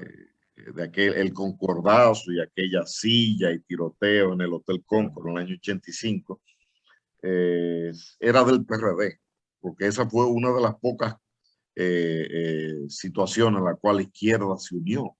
Yo siempre pensé que el Moreno fue muy ingenuo pensando hacer una alianza con Muessing, si entre la misma izquierda era imposible hacer una alianza entre ellos mismos. Pero bueno, entonces este señor se quedó. Hay quien dice que fue porque se enamoró de una mexicana y que nada tuvo que ver la ideología. Pero luego él vino a Europa. Yo no sé muy bien y yo no logré entrevistarlo. Manolo Plata finalmente, aparentemente está en Nueva York. Yo utilicé una pequeña licencia literaria. Cuando Tony Raful se encuentra con él, no se encuentra en la Trinitaria, sino en el Centro Cuesta. Pero naturalmente hubiera sido un anacronismo hablar del Centro Cuesta dentro del marco de la novela. Claro. Manolo Plata tenía una obsesión de equipararse al Moreno en muchas cosas, ¿no? Incluyendo lo intelectual. Y esto es real, esto de que él llega con un libro sumamente árido a un juego de dominó que se hizo en casa de Chico de Pradel, y el Moreno lo que se burla de Manolo Plata, y Manolo Plata estas cosas no la soportaba. Era un tipo sumamente complejado, ¿no? Entonces él siempre tuvo, por ejemplo, fíjense que cuando él dice que el Moreno estaba leyendo no sé qué libro de Hegel o de Engels, perdón, él era tenía una obsesión con los libros, porque él quería de alguna manera superar esa ignorancia que él tenía. Entonces, fíjate que cuando él iba siempre a Santo Domingo, y esto lo dice Tony Raful, que estaba con una serie de personas que yo cito en el libro, él estaba donde, estaba en Cuesta viendo libros. Entonces, él entraba y salía a Santo Domingo.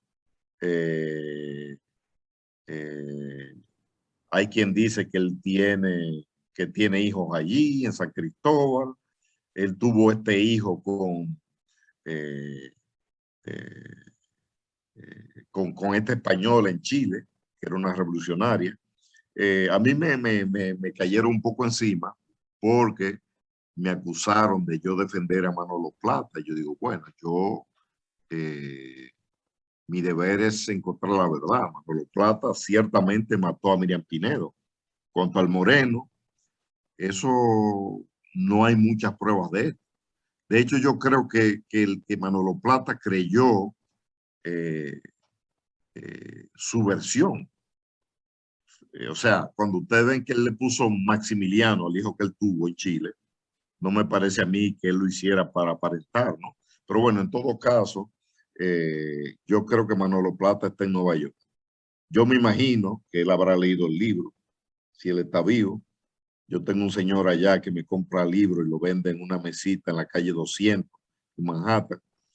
Entonces, es una pena que él no hablara, porque siendo el villano que él fue, que lo fue, los otros, como dice Bosch, como dice, decía Bosch, callar es como morir, y allí donde está el cadáver, allí encontrará los buitres. Él cita la Biblia, ¿no? Entonces, ciertamente Manolo fue un asesino sanguinario, pero también muchos del grupo quisieron echarle su culpa, que quizás fue menor a la de Manolo Plata, echarle toda la coaba a Manolo porque Manolo desapareció. Y Manolo tenía naturalmente una gran responsabilidad, una gran culpa, pero los otros también. Entonces, muchos de ellos quisieron su culpa también echársela a Manolo, que tenía la suya. Manolo fue que hizo este crimen terrible, ¿no? Y los que están en Suecia, que yo hablé con ellos, a mí me hacía falta, y termino diciendo esto, me hacía falta terminar este libro porque yo me estaba obsesionando. Yo estaba acosando a estos asesinos. Yo le mandé fotos a estos dos delincuentes de Miriam, y tratando de que yo hablara, porque eso, como periodista, quizás eso era un poco un golpe bajo, pero en fin, digo, mira, a ti no te da vergüenza lo que le hiciste a esta pobre mujer. Ellos me bloquearon naturalmente en WhatsApp. Un poco por la anécdota, y termino con esto. Los dominicanos estamos en todas partes. Yo me encontré con Luis Larancuén, que vive en Gothenburg, a través de una amiga muy querida, que se llama Katy Villanueva, de Montecristi. El mundo es así, ya pasó de Montecristi a Gotemburgo, en Suecia. Y entonces ella me dijo que sí, que conocía a este señor. Entonces ella me dio los teléfonos, y ahí es que Luis Larancuén me dice, o me manda a decir, di lo que te dé la gana, que yo no voy a hablar. Y a mí esto es lo más cercano que me parece una confesión. Y bueno, yo quería darle aún a ellos también la oportunidad de hablar, pero ellos se negaron. Tanto él como Ratatá. Uno vive en Estocolmo y el otro vive en Gotemburgo. Y bueno, nada, no quiero extenderme, yo quiero dejarlo hablar a ustedes. Gracias, Pablo. La verdad es que tener todas estas vivencias de primera mano es un privilegio. Vamos a terminar con Norman de Castro Jr., que tiene la manito levantada, pero antes, yo quisiera primero agradecerle a Yuri Morales su presencia aquí en esta tertulia. Yuri, para quien entró un poquito más tarde, es el hijo de Otto y Miriam. El hecho de él estar aquí, yo no sé si él ha podido leer la novela, no me lo imagino leyéndola y lo entendería, pero estar aquí en este conversatorio, oyendo las opiniones de un grupo de lectores y de lectoras sobre un acontecimiento que, aunque él era niño, me imagino que podemos tener quizá la misma edad, debió de haber sido, de haber marcado su vida de una manera particular, ¿no? Yo te agradezco, Yuri, que tengas la delicadeza y la valentía de apoyar estos encuentros.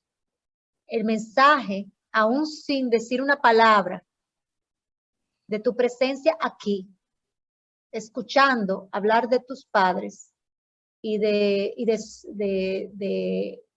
sus últimos días, ¿no? Es ya un mensaje de esperanza. Yo, de todas maneras, y puedes reservarte el derecho a no responder, pero no puedo permitirme no tener la oportunidad de preguntarte a ti si este conversatorio, de manera particular, no este conversatorio, a ver, los conversatorios que se han generado alrededor del libro, ¿no? Y de la historia contada, han generado en ti, en tu vida o en la vida de tu familia, algún tipo de cambio. Bien, Gracias. buenas noches a todos. Sí. Y bueno, muchas gracias por la oportunidad. Quien se conectó un poco más tarde fue mi hijo, que está en la sala también. Él está leyendo el libro. ¿Se llama igual que tú? Se llama Yuri Daniel, sí. Yuri Daniel. Hola, bienvenido, Yuri Daniel. Sí. Entonces, yo no lo he terminado aún el libro. Yo llegué hasta una parte, entonces no me motivé a continuar con la lectura y él me lo pidió prestado. Entonces, cuando él lo termine, yo lo voy a retomar. Para nosotros, como familia, yo personalmente que me he comunicado con dos tías que sobreviven, que son hermanas de Miriam, pues les he comunicado que por fin salió a la luz la verdad gracias al gran trabajo de investigación y objetividad que ha aplicado Pablo, porque hasta la publicación de este libro, pues las versiones que yo había escuchado en la familia, no muy frecuente, porque mis abuelos, que fueron mis padres, a Dios gracias, pues me formaron en la fe cristiana. Y yo creo que esa fortaleza que da cuando uno tiene una relación con Dios y ha aceptado como Señor y Salvador, pues no es que uno no pase por tribulación en el mundo, pero estamos acompañados. Pero sí, mi hermano Reinaldo, que falleció hace cerca ya de 11 años, que él tenía 10 años cuando acontecieron esos hechos. Yo tenía apenas 3 años. Reinaldo sí siempre vivió con la inquietud de esclarecer todo. Y él fue quien se hizo cargo de nosotros, que nos llevaron a un orfanato hasta que tía América nos fue a buscar. Tía América intentó traer a Miriam, y me disculpan que le diga Miriam, lo que pasa es que yo le decía mamá a mi abuela, y ahora le digo madre a una tercera madre que me entregó Dios de crianza, Berta, que aún vive en la casa paterna. Entonces, Reinaldo siempre vivió con la inquietud de que se esclareciera. Incluso hay una publicación en el 2001 en el Listín Diario de Ana Mitila Lora, que nos entrevistó, y él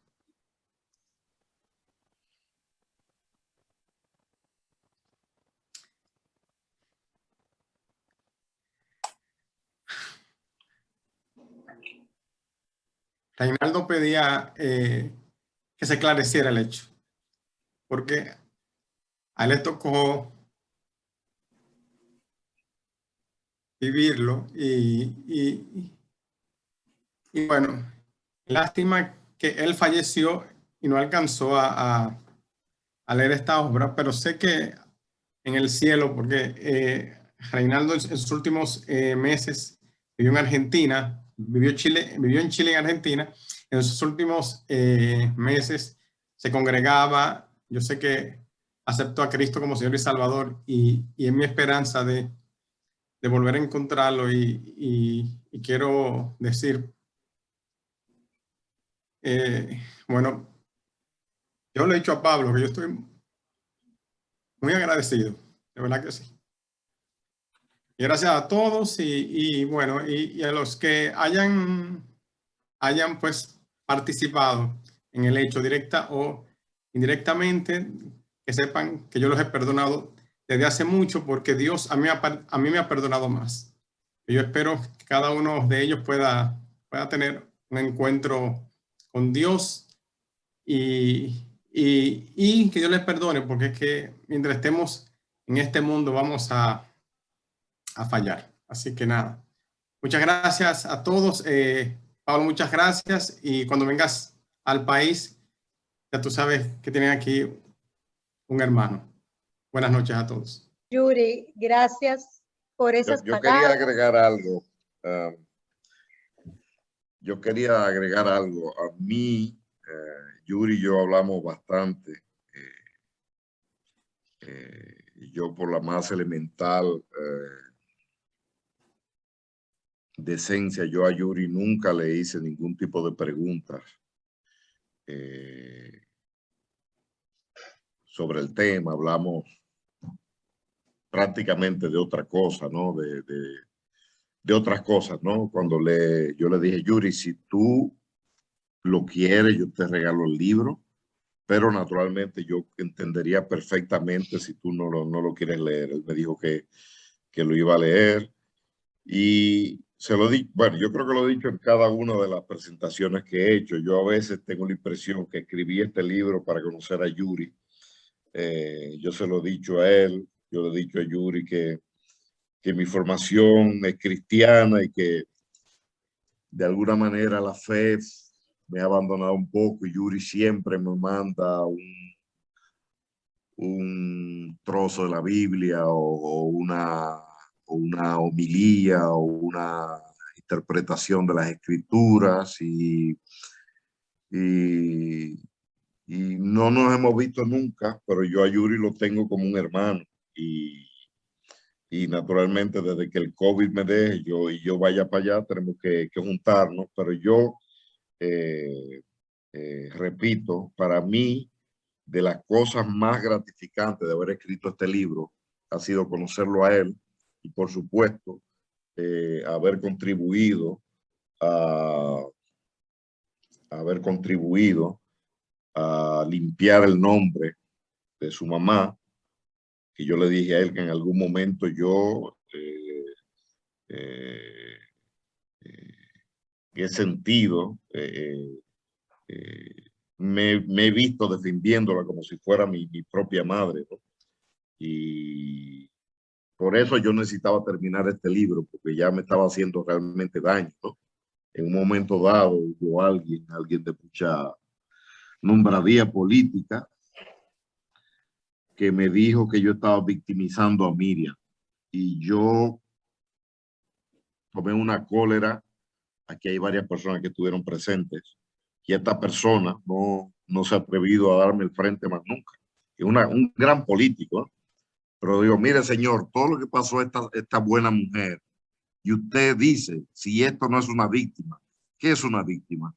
Y entonces yo realmente necesitaba terminar el libro porque yo estaba realmente en un estado, pero bueno, fue una especie de exorcismo y realmente, como dije al principio, lo que me chocó de esta situación fue el caso de Miriam y bueno, yo me siento quizás para mí el más hermoso regalo o consecuencia de haber escrito este libro es haber tenido el agradecimiento de Yuri, haber conocido a Yuri, haber provocado el deseo de su tía de hablar conmigo. Yo no lo he hecho todavía, tengo su número y tengo que llamarla, pero para mí esto ha sido lo más gratificante. Yuri, muchas gracias, te felicito y bueno, nos vemos cuando yo vaya por allá. Si Dios Bueno, quiere. yo creo que tú vas a tener que hacer una bohemia larga también. Tú puedes hablar con Yuri en privado, pero después la bohemia viene. Porque ya te delataron, Pablo. Bueno, déjame citar a don Mario Grullón, si tú me lo permites, José. Decía don Mario que el hombre serio que no bebe se ridiculiza. Entonces, fue algo tan hermoso que cuando murió don Mario, yo no pude llegar al velorio, al entierro, porque yo estaba trabajando, pero todos naturalmente y en honor a Mario en silencio nos tomamos unos traguitos. Lloroso todo, pero nos tomamos los traguitos. Como debe ser. ¿Verdad, José? Pues yo quiero entonces, vamos a ya ir cerrando la reunión, pero Norman de Castro Jr. tiene una pregunta, no sé, bajó la mano, pero parece que ahí está. Y luego su mamá su mamá Judy, tiene unas palabras de despedida, así que quédense hasta el final porque vamos a tomar una foto. Vayan buscando su libro. Vamos, Norman, encantadísima de que estés aquí. Gracias por el honor y gracias, Pablo, por la intervención. Mi pregunta realmente venía con el contexto de que ahora estamos viviendo una cierta revalorización de la izquierda latinoamericana, que ahora se llega a un punto donde se valorizaba mucho más y ya estamos llegando a un punto donde también permitimos casi de autocriticarla y de ser más justos, yo creo, con el balance de las cosas que pasaron, los eventos que se trataron de encubrir por lado y otro.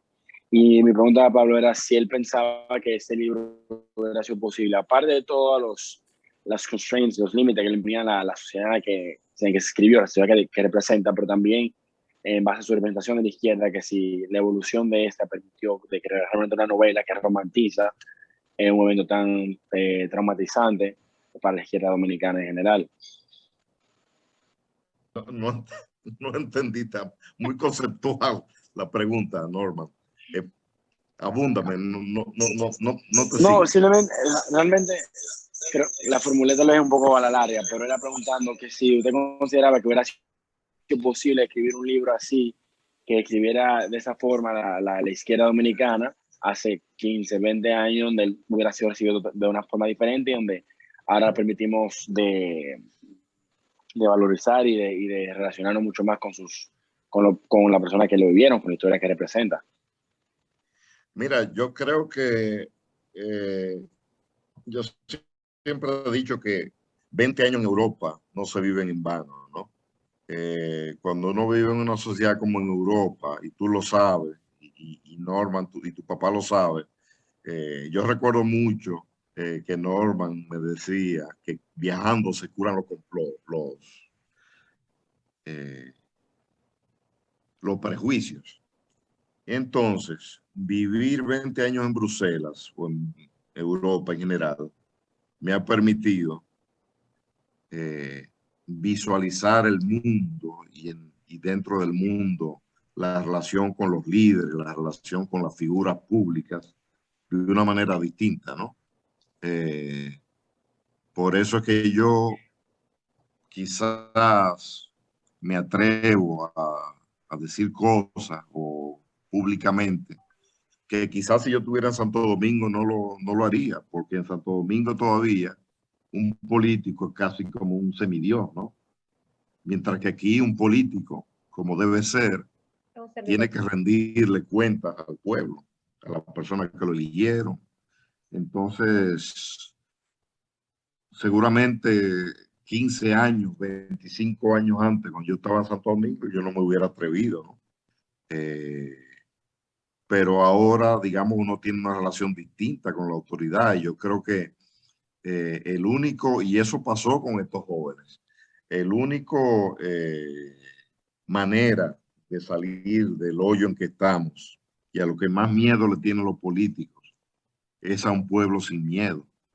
Y lamentablemente, pues, el pueblo dominicano ha sido condicionado por largas décadas de dictadura, por un lado, y por otro lado, los más jóvenes no tienen ni siquiera idea de que las cosas podrían ser diferentemente a lo que son ahora, ¿no? O sea, un muchacho de 15 años que tú le digas, mira, qué sé yo, tú puedes vocearle ladrón a un ladrón político, no lo conciben, porque ellos repiten lo que han vivido, ¿no?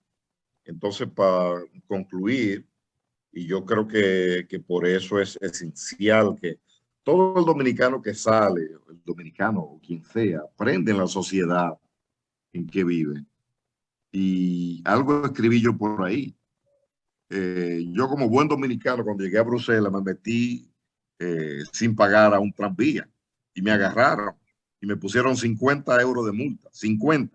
Entonces ahí ya tú dices, aprendiste, no lo hago más. Entonces, con esto quiero decir que el vivir en una sociedad distinta te hace darte cuenta de que las cosas que tú ves como normales no son más que una entre muchas formas de ser. Y bueno, aquí ustedes lo ven. Yo sé que allá a veces yo digo, bueno, me voy a buscar a Norman de Castro de abogado y voy a hacer lo que se hace en Francia, echarle un saco de harina a Danilo o tirarle o darle su manoplazo como le pasó a Macron y a muchos otros. El día que los políticos dominicanos le tengan miedo al pueblo, ese día progresamos. Antes, nunca. Entonces, no sé, yo creo que tú en tu calidad de egresado, tú deberías, pues yo no sé, alguien debería formar a nuestros conciudadanos en lo que es la desobediencia civil. Voy a concluir citando a Etienne de la Boétie, que es prácticamente mi autor de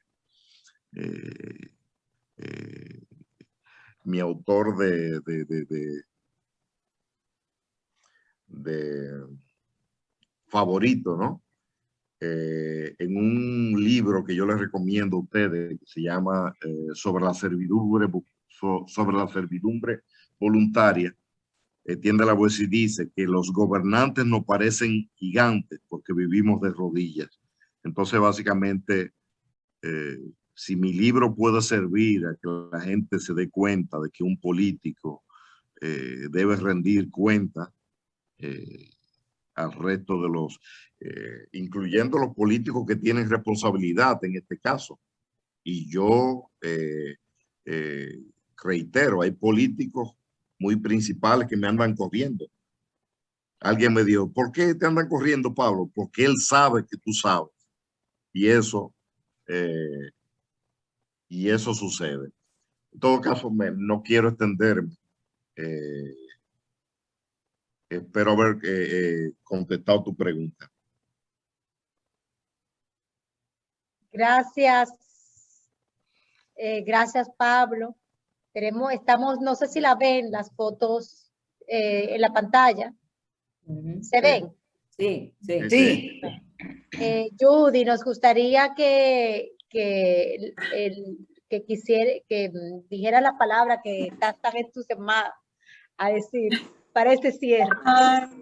Porque yo no lo puedo decir, porque si es por mí, seguimos tras 10, oye, me tras 10 de la mañana. Ay, no, estoy feliz, de verdad que le doy gracias a todos los presentes y sobre todo a Tertulia Urbana, en particular a Yuri por esta noche acompañarnos, a mi querido amigo adorado Pablo, tu obra me encantó, estoy anonadada de tu escritura, mi poeta favorito, yo siento que la obra termina como en poesía, me encantó y de muchísimo, y como decía Rosa al principio, esto es una obra que, o sea, yo motivé a mis hijos todos, hoy participaron los dos más grandes, pero a todos a leerlos, algo que nos refresca la memoria y nos da tanto detalle.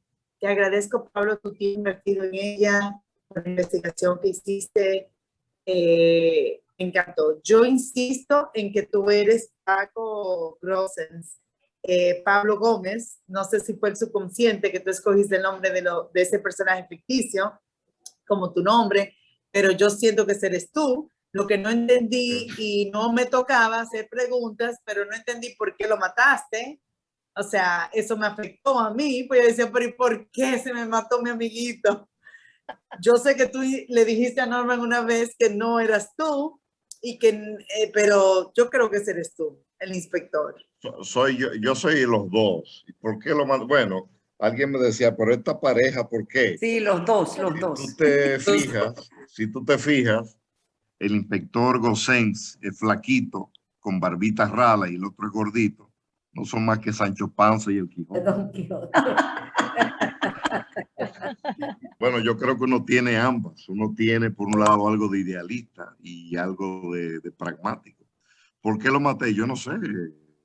Yo no lo sé. No lo sé. Porque tenía que haber un cambio. Había que haber un relevo. Pero cuando tú escogiste ese nombre, ¿fue pensando en tu nombre? No, me di cuenta después. Psicoanalítico. Era tarde para cambiarlo. Exacto, ok. No, pero gracias de verdad a todos los de yo sabía Tertulia que por era haber... el abuelo de Allende venía de Bélgica. Tomó un barco en Amberes y llegó a Valparaíso. Pero bueno, como yo dije hace un rato, cuando uno escribe, los personajes se le van de la mano a veces o te surge una idea que tú no... Yo creo que era necesario porque era una especie de relevo, ¿no? Además, desde el punto de vista práctico, estamos hablando de 50 años, entonces yo necesitaba un relevo. Si no iba a poner al inspector Gossens de 90 años al final de la obra, ¿no? Pero bueno, en fin, yo no sé, tú me haces pensar en cosas que... Y entonces ya ahí estamos casi acercándonos, ahí de 90 años, los líderes de 90 años son peligrosos. Bueno, no, pero gracias. Le doy un avance. Yo estoy preparando una falsa autobiografía sobre Balaguer. Esta vez yo sí creo que voy a necesitar la jipeta blindada que me ofrecieron. Pero yo le doy para adelante. Excelente. No, pero ahí sí, no diga que es novela de no ficción. Tú te pones el título adelante de escritor de ficción y ya ahí se arregla la cosa. No, pero es evidente, es una autobiografía y como yo no soy Balaguer, pues se entiende que es una novela. Es ficción. Al menos que no es un pajarito que te la esté contando. Ay, Julissa. Mira, bueno, así con este humor vamos a terminar esta reunión que sí, que yo estoy muy segura que todos quisiéramos continuar, Mira, pero abusar quiero mostrar esto. Quiero mostrar esto. No gracias, Norma. ¿Qué? Esto muestra que Balaguer no es doctor, como se decía. Oh my God. Pero tú vas a sacar eso. Pero claro. Pero sácalo rápido. Claro que lo tienen que sacar. Bueno, esto se lo agradezco a Norma. Si ustedes tienen el libro cerca, que esta es la certificación que dice que Balaguer no tomó los exámenes. Tú estás como el Moreno, tú no puedes decirlo todo y hablarlo todo. Es verdad, está como el Moreno, está como el Moreno. También hay muchos, ¿Qué dicen los hijos? Saquen su libro que nos vamos a tomar la foto, vamos a ver. ¿Qué dicen los hijos del Moreno? No voy a salir en la foto porque no puedo poner el video, qué terrible. ¿Cómo? ¿Qué dicen los hijos del Moreno del libro? Guido y Fabricio. A ellos les gustó mucho, ambos. Les gustó mucho. Sí. Yo a Guido lo conocía porque una figura más pública y vino a París alguna vez. Y bueno, conocí a Fabricio, que es un ser extraordinario. Pasamos una hora hablando sobre el tema, a él le gustó mucho. Yo lo conozco del colegio, a los dos. Fue excelente, excelente. Qué bien, qué bien. Bueno, pues pongan sus libros en pantalla que vamos a tomar las fotos. Vamos a ver. Ay, yo lo tengo al revés. Al revés, como Donald Trump. Ay, no. Bueno, ahí va. Print screen. Ahí. Yo espero haberlo tomado. Pues muchísimas gracias. Muchísimas gracias. Gracias a todos. Gracias, Pablo, por participar. Nos reunimos cada 15 días, los lunes, a hablar de literatura y todos los miércoles, sin fallar, hablar de cine. O sea que en este mismo link que ustedes tienen, que es donde se han podido conectar, están cordialmente bienvenidos en 15 días a hablar de literatura y el miércoles próximo hablar de cine. Pues muchísimas gracias, Pablo. Gracias, Judy. Gracias, Norman. Ay, buenas noches. Familia. Buenas noches. Gracias, Pablo. Gracias. Buenas. Gracias, adiós. Bye bye.